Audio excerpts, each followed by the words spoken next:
बिस्मिल्लाहिर्रहमानिर्रहीम। अस्सलाम वालेकुम माय यूट्यूब फैमिली, कैसे हैं आप सब। उम्मीद करती हूँ आप सब बिल्कुल खैरियत से होंगे। अल्हम्दुलिल्लाह जी, मैं भी बिल्कुल खैरियत से हूँ। फ्रेंड्स, आज मैं आपके लिए कोई रेसिपी लेकर नहीं आई हूँ, बल्कि मैंने जो हल्की फुल्की से रमज़ान की तैयारी की है, मैं वो आज आपके साथ शेयर करूँगी। दोस्तों, इस टाइम पे आपको बहुत सारी रमज़ान प्रिपरेशन की वीडियोज़ जो है वो नेट पर अवेलेबल हैं। बहुत सारी दोस्तें हमारी बहुत कुछ बना रही होती हैं और वो बहुत सारी चीज़ें आप उनसे गाइडलाइन ले सकते हैं। लेकिन मैं समझती हूँ कि जो कुछ बेसिक चीज़ें हैं, अगर हम उनको अच्छे से रेडी करके रख लेते हैं तो रमज़ान की जो तैयारी है हमारे लिए काफ़ी इजी हो जाती है। बिकॉज़ हर फ्रिज में इतनी स्पेस नहीं होती है कि आप बहुत ज़्यादा चीज़ें रेडी करके वहाँ पे रख सकें। हर किसी के पास इतनी गुंजाइश नहीं होती है, लेकिन कुछ बेसिक चीज़ें अगर आप रेडी करके रख लेते हैं तो उससे आपकी रमज़ान की तैयारी इंशाल्लाह बहुत ईजी हो जाएगी। आज मैं अपनी तैयारी कुछ जो हल्की फुल्की सी जो मुझे कंफर्टेबल लगती है वो मैंने आपके साथ शेयर की है और इसमें इंशाल्लाह आपके लिए बहुत हेल्पफुल होगी। और अगर आप इतनी भी करके रख लेंगे ना तो इंशाल्लाह आपकी रमज़ान जो है बहुत इजीली जो है वो गुजर जाएगा। यहाँ सबसे पहले मैंने पालक ली है और पालक को अच्छे से वॉश करके मैंने कटिंग कर लिया। कुछ पालक मैंने ऑलरेडी फ्रीज़ की हुई थी और ये थोड़ी सी पालक जो बाउल में है ये मैंने अब इंशाल्लाह इसको फ्रीज़ कर देना है। इसी तरीके से करूँगी, बिल्कुल इसको कुक नहीं करना है। पकौड़ों वगैरह के लिए बिल्कुल ये भी बेस्ट रहती है। अगर हम इसको बॉयल कर लेते हैं ना तो फिर बहुत ज़्यादा वो मैश हो जाती है और वो पकौड़ों में फिर अच्छी नहीं लगती है। तो मैं इसी तरीके से इसको जो है वो एक टेनर में डाल के जो है ना वो फ्रीज़ कर दूँगी। यहाँ पे मैंने लहसुन अदरक जो है वो भी छील के रख लिया है और कुछ जो है वो मैं इसको साबुत ही रखूँगी, क्योंकि समटाइम सिर्फ लहसुन चाहिए होता है और समटाइम सिर्फ अदरक भी सेपरेटली भी चाहिए होते हैं, इसलिए मैं इसको जो है वो बिल्कुल सेपरेट ऐसे ही रख लूँगी और कुछ जो है वो मैं उसको जो है वो ग्राइंड करूँगी। यहाँ पे मैंने पुदीने की चटनी जो है वो रेडी करके रखी हुई है, कुछ मैंने ऑलरेडी करके रखी है, कुछ अब आज आपके साथ मिलकर तैयार करेंगे।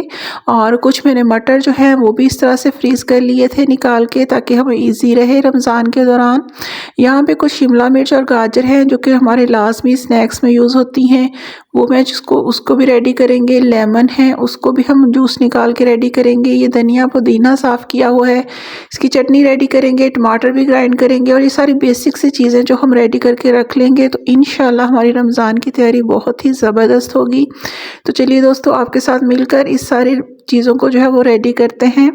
यहाँ पे सबसे पहले जो है वो हमने एक जग ले लिया है ग्राइंडर, इसके अंदर हम चटनी बनाएंगे धनिया पुदीने की। इसके लिए तकरीबन जो है वो 2-2 बाउल भरकर, जैसे धनिया पुदीना है वो मैंने साफ़ किया, तकरीबन 4 गट्टी पुदीना थी और इतना ही तकरीबन मैंने जो है वो उसके अंदर धनिया लिया है और इसको हमने डाल दिया है ग्राइंडर जग में और इसका हम चटनी बना के जो है ना वो फ्रीज़ कर लेंगे। आप चाहें तो क्यूब्स बनाकर भी फ्रीज़ कर सकते हैं और अगर आप चाहें तो फिर इसके मतलब ऐसे ही आप जार में डालकर भी रख सकते हैं। कुछ मैं इसको जो है वो फ्रीज़ करूँगी और कुछ जो है वो मैं इसे जार में फ्रेश ही रहने दूँगी, क्योंकि रमज़ान जो है वो माशाल्लाह बिल्कुल आ गया है और अब जो है वो फ्रीज़ करने की ज़रूरत नहीं है, कुछ हम इसको फ्रेश ही यूज़ करेंगे। धनिया पुदीना मैंने इसके अंदर शामिल कर दिया है और साथ हम इसके अंदर शामिल करेंगे तकरीबन 5 से 6 सब्ज़ मिर्चें हैं, एक दरमियाने साइज़ की प्याज है, तकरीबन 1 टेबलस्पून के जितना लहसुन है और एक छोटे साइज़ का टमाटर है। इनको भी हम शामिल कर देंगे चटनी के अंदर और इसके साथ हम 1 टेबलस्पून इसमें बस हम भरकर नमक शामिल करेंगे। अब हम इसमें शामिल करेंगे 2 अदद लेमन, इसका हम जूस इसके अंदर शामिल करेंगे। अगर आप कुंडी वगैरह में इसको चटनी को बना रहे हैं फिर आप अनारदाना भी शामिल कर सकते हैं, लेकिन जग में क्योंकि अनारदाना जो है वो सही तरह से मिक्स नहीं होता, इसलिए इसका जो है वो इसकी जगह मैंने लेमन यूज़ किया है। लेमन के साथ भी बहुत ही ज़बरदस्त इसका फ्लेवर बनता है, तो इसको 2 लेमन मैंने इसके अंदर शामिल किए हैं और बस हम इसको जो है वो ग्राइंड कर लेंगे। चटनी हमारी माशाल्लाह से रेडी हो गई है दोस्तों। बहुत ज़्यादा पानी इसमें मैंने शामिल ये किया था, तकरीबन बस 1/4 कप इसमें मैंने पानी शामिल किया था। बहुत ज़्यादा पतला हम इसको नहीं करेंगे और आप देख सकते हैं इसकी कंसिस्टेंसी जो है वो बहुत ही रीज़नेबल है। और कुछ जो है वो मैं क्यूब्स के अंदर इसको जो है वो फ्रीज़ कर लूँगी और कुछ जो है ना वो मैं इसको फ्रेश ही रख लूँगी। क्यूब्स के अंदर जो है वो दोस्तों मैंने डाल दी है और बाकी की जो है वो अब हम डालेंगे जार के अंदर और इसको मैं फ्रिज में ही स्टोर करूँगी। जार के अंदर यूज़ करना बहुत इजी रहता है और इसलिए मैंने जो है वो इसको सारी को फ्रीज़ नहीं किया, इसका बहुत फ्रेश फ्लेवर रहेगा और इंशाल्लाह ये रमज़ान में पूरे रमज़ान के लिए मेरे लिए काफ़ी है। और ये आप रूटीन में भी बना के रख लेंगे तो बहुत ही ज़बरदस्त रहेगी खाने के साथ। यहाँ पे क्यूब्स जो थे दोस्तों वो मेरे जो है वो इस तरह से मैंने थोड़ी देर फ्रीज़र में रखा था, ये बिल्कुल अब सेट हो गए थे। अब हम इनको निकाल लेंगे और अपनी एयरटाइट कंटेनर के अंदर इसको शिफ्ट कर देंगे और फिर ये अच्छे से स्टोर हो जाएंगी हमारी, और जब भी हमें ज़रूरत होगी हम इसको निकाल कर यूज़ कर सकते हैं। ये देखिए माशाल्लाह से किस कदर फ्रेश कलर रहा है इसका। अगर आप इसके अंदर लेमन यूज़ करते हैं तो उससे इसका कलर बिल्कुल भी ख़राब नहीं होगा। यहाँ पे मैं ले लिए कंटेनर और उसके अंदर मैंने इसको डाल दिया है, और कुछ पहले से जो मैंने ऑलरेडी फ्रीज़ की हुई थी वो भी मैं एक ही जगह पे अब इसको सारे को जो है वो रख लूँगी, और हमारी चटनी जो है वो माशाल्लाह पूरे रमज़ान के लिए रेडी हो गई है। अब इसी तरीके से दोस्तों हमने रेडी कर लेना है अपने लहसुन अदरक का पेस्ट, जो कि मैं इक्वली क्वांटिटी में लहसुन और अदरक को लिया है। कुछ मैंने साबित रख लेना है और कुछ को जो है वो हम पेस्ट रेडी कर लेंगे। तो ये जो लहसुन और अदरक है अब हम इसको ग्राइंड कर लेते हैं। ग्राइंड करने के लिए आप जग का यूज़ भी कर सकते हैं, और मैं समझती हूँ इसके लिए बेस्ट जो है वो चॉपर रहेगा। मैंने जग में तो किया लेकिन बहुत ज़्यादा टाइम इसमें जो है वो कंज्यूम हुआ, और इसकी निस्बत अगर आप चॉपर में कर लेंगे ना तो बाकी का जो है वो मैंने चॉपर में ही किया था, वो ज़्यादा कंफर्टेबल हो जाता है और इजी हो जाता है। इसमें इसको जो है ना बार बार खोल के थोड़ा पलटना पड़ता है, क्योंकि इसमें बहुत ज़्यादा पानी मैंने शामिल नहीं किया था, इसलिए इसको जो है वो ये बहुत ज़्यादा थिक हो जाता है, जिससे जग जो है वो अच्छे से काम नहीं करता है। तो इसकी निस्बत जो है वो चॉपर ज़्यादा बेस्ट रहता है। यहाँ पे मैंने सारा जो है वो लहसुन अदरक अच्छे से ग्राइंड कर लिया है। ये आप देख सकते हैं बहुत ज़्यादा पानी इसमें मैंने शामिल नहीं किया था, बहुत थोड़ा सा पानी शामिल करके मैंने इसका पेस्ट रेडी कर लिया है। और अब हम इसके अंदर शामिल करेंगे तकरीबन 4 से 5 टेबल स्पून ऑयल। अच्छे से इसको मिक्स कर लेंगे और फिर हम इसको जो है वो स्टोर करेंगे। ऑयल शामिल करने से जो है वो ये जल्दी ख़राब नहीं होता और बहुत अच्छे से ये रहता है, इसका कलर भी जो है वो ख़राब नहीं होता है।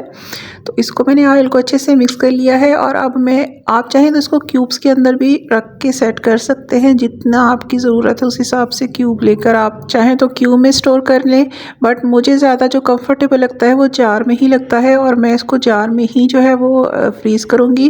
कुछ जो है वो जार में डालकर मैं फ्रिज में रखूँगी और कुछ मैं फ्रीज़र में रख दूँगी, जो कि बाद में मेरे लिए यूज़ हो जाएगा। यहाँ पे मैंने एक जार फिल कर लिया है, ये मैं स्टोर करूँगी फ्रीज़र में, और रेगुलर यूज़ के लिए मैं इसको छोटे जार के अंदर जो है वो शिफ्ट कर दूँगी। तो यहाँ पे दोस्तों मैंने जो है वो दोनों जार जो है वो फिल कर लिए हैं, और छोटा जार जो है वो फ्रिज में रखूँगी और रेगुलर यूज़ के लिए, और जो फ्रीज़र में है वो दूसरा बड़े वाला जार फ्रीज़र में शिफ्ट कर दूँगी। यहाँ पे मैंने 1 kg टमाटर ले लिए थे, और अब हम इनको भी अच्छा सा पेस्ट बना लेंगे। टमाटर का पेस्ट भी आप क्यूब्स के अंदर भी जो स्टोर कर सकते हैं, लेकिन यहाँ पे जो है वो मैंने एक ट्रे के अंदर ही इसको सारा डाल दिया था, और इसके बाद हम इसको ट्रे को ही फ्रीज़र में लगा देंगे। जब ये अच्छे से सेट हो जाएगी तो इसके क्यूब्स जो है वो कटिंग कर लेंगे। क्यूब्स जो है वो छोटे साइज़ में होते हैं, इसलिए मुझे था कि जितना एक ज़रूरत है आपकी, आप इस तरीके से ज़्यादा बेहतर तरीके से अपनी ज़रूरत के मुताबिक इसकी कटिंग कर सकते हैं। यहाँ पे दोस्तों जो है वो टमाटर अच्छे से सेट हो गए हैं, ये फ्रीज़ हो गए हैं, और अब हम जो है वो इसकी कटिंग कर लेते हैं। ये देखिए बहुत अच्छे से ये सेट हो गया था सारा बैटर, और आप किसी शार्प नाइफ़ की मदद से इसको जितनी आपकी ज़रूरत होती है ना उस हिसाब से इसके क्यूब्स का आप कटिंग कर लें। ये तरीका टमाटर के लिए बहुत ही ज़बरदस्त रहता है। मैं इसी तरीके से जो है वो स्टोर कर लेती हूँ। आप अपनी ज़रूरत के हिसाब से इसकी आराम से कटिंग कर सकते हैं, और बहुत इजीली ये कटिंग हो भी जाती है। तो इस तरीके से हमने टमाटर को भी जो है वो सारे फ्रीज़ कर लेना है। नेक्स्ट जो है वो दोस्तों यहाँ पे मैंने गाजर और शिमला मिर्च ली है, जो कि मोस्टली हमारे स्नैक्स में यूज़ होती है, और इन दोनों को भी मैंने बारीक चॉपर के अंदर चॉप करके रख लिया है, जो बहुत इजी रहता है। जितनी आपको ज़रूरत हो उस हिसाब से निकाल लें और इसको यूज़ कर लें। थोड़ी थोड़ी सी रोज़ कटिंग करने की ज़रूरत नहीं पड़ेगी, आराम से आपकी कटिंग जो है वो हुई होगी। चाहे कटलेट्स में रेडी करें, चाहे नूडल्स के अंदर शामिल करें, या किसी भी स्नैक के अंदर आप इसको इजीली यूज़ कर सकते हैं। नेक्स्ट आ जाता है यहाँ पे सब्ज़ मिर्च, और सब्ज़ मिर्च भी जो है वो इस तरह से मैंने चॉपर के अंदर इसको बारीक चॉप कर लिया था। इसका मैंने पेस्ट रेडी नहीं किया था, क्योंकि बहुत सारी चीज़ें होती हैं जिसमें हमने चॉप की हुई ही डालनी होती है, तो इसका पेस्ट रेडी मैंने नहीं किया था। और इसी तरीके से मैंने इनको बगैर पानी डाले अच्छे से चॉप कर लिया था, और इसी तरीके से मैंने इसको फ्रीज़ कर लेना है। इसको मैं सारा फ्रीज़ ही करूँगी, क्योंकि ये बहुत इजी रहती है। अगर हम इसको फ्रीज़र में भी रख देते हैं ना विदाउट पानी, अगर हम इसको जो है वो चॉप करते हैं तो ये बहुत इजीली निकल आती है, और इसको यूज़ करना बहुत इजी रहता है। ये कुछ मैंने छोटे कंटेनर में डाल लिया, बाकी एक बड़े वाले जार में मैंने इसको डाल दिया था और इन दोनों को मैं इंशाल्लाह फ्रीज़ करूँगी ताकि वहाँ से ही मैं इसको लेकर जो है वो ईज़िली यूज़ कर लूँगी। ये हमारी सब्ज़ मिर्च रेडी हो गई है। यहाँ पे लेमन है जो 1 kg लेमन थे और इनका भी जो है वो मैंने जूस निकाल लेना है। एक बाउल के अंदर छलनी रखी है और इसको कटिंग करके इसका इजीली जूस निकल आता है। रमज़ान में बहुत काम आता है। आप इसका नींबू पानी भी बना सकते हैं और भी बहुत सारी चीज़ों में जो है वो लेमन यूज़ होता है। लेमन अगर हम ऐसे रखते हैं तो बहुत जल्दी ख़राब हो जाते हैं, लेकिन अगर हम जूस निकाल कर स्टोर कर लेते हैं तो हम लंबे अरसे तक इसको यूज़ कर सकते हैं और बहुत ही ज़बरदस्त तरीके से ये यूज़ हो जाता है। इसको भी मैं जार में ही स्टोर करती हूँ, क्यूब्स में मैं इसको नहीं रखती, लेकिन अगर आप चाहें तो इसको छोटे क्यूब्स के अंदर जो है वो भी डालकर स्टोर कर सकते हैं। वो भी अगर आपकी ज़रूरत के ऊपर डिपेंड करता है, बट मुझे इसमें ज़्यादा कंफर्टेबल लगता है तो मैं इसमें में ही इसको रखूँगी, लेकिन ये फ्रीज़र की विंडो में रखूँगी जिससे ये बहुत ज़्यादा नहीं जमता। और जब हम यूज़ करने से पहले 5 मिनट पहले निकाल लेंगे ना तो ये लाजमी हमारे यूज़ के काबिल निकल आएगा। यहाँ पे दोस्तों सारी चीज़ें जो है वो मैंने रेडी कर ली थी। वेजिटेबल्स भी सारी अच्छे तरीके से और लहसुन अदरक भी सेट हो गया, सब्ज़ मिर्च भी और इसी तरीके से मटर भी मैंने निकाल कर फ्रीज़ कर लिए थे। तो ये सारी चीज़ें जो है वो बहुत बेसिक सी हैं। आप रेगुलर भी इन चीज़ों को जो है वो आप स्टोर कर लेंगे तो लाइफ काफ़ी ईजी हो जाएगी। इसके अलावा आप चने भी बॉयल करके स्टोर कर सकते हैं। अगर आपने आलू चने वगैरह बनाते हैं तो वो भी बॉयल किए जा सकते हैं, लेकिन अभी फ़िलहाल मैंने वो नहीं किए थे। सिर्फ वेजिटेबल्स को ही मैंने अच्छे तरीके से जो सारा वो मैनेज कर लिया था और इसी से ही मुझे बहुत आसानी हो जाएगी इंशाल्लाह रफ्तारी बनाने में। और अब हम कुछ देख लेते हैं चिकन के बारे में। जो हमने चिकन जो है वो स्टोर करना है, किस तरीके से स्टोर करना है।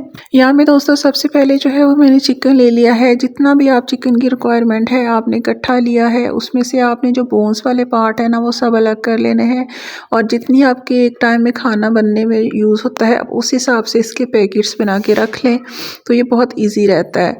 और दूसरी तरफ जो है वो बोन्स के बगैर वाला जो पार्ट होता है वो वाला चिकन का पार्ट अक्सर हम स्नैक्स में इसी को ही यूज़ करते हैं। ये गलने में थोड़ा सा ज़्यादा टाइम लेता है बोन वाले पार्ट की निस्बत, और इसको मैं आपको जो है वो फ्रीज़ करने का एक बहुत ही ज़बरदस्त टिप देती हूँ जिसके अंदर इसको हम हल्का सा मैरिनेट करेंगे। जब भी इस तरीके से बोनलेस पार्ट आप फ्रीज़ करें, इसको सिंपल फ्रीज़ मत करें बल्कि इसके अंदर आप शामिल करें हल्की सी काली मिर्च और साथ ही आप शामिल करें हल्का सा नमक और साथ थोड़ा सा कॉर्नफ्लावर। ये 3 चीज़ें अगर आप इसके अंदर लगाकर आप इसको फ्रीज़ कर लें या इन छोटे पैकेट्स बना के रख लें जितनी आपकी एक टाइम की ज़रूरत होती है, तो यकीन जाने ये इस कदर ज़बरदस्त इसकी मैरिनेशन है कि इसके बाद आप किसी भी चीज़ में इसको यूज़ करें, कोई भी मैरिनेशन आप इसकी दोबारा से कर लें बट ये इतनी जल्दी कुक हो जाएगा। सिर्फ 5 मिनट आप इसको चूल्हे पे रखेंगे तो ये बस रेडी हो जाएगी। इतनी ज़बरदस्त ये मैरिनेशन है।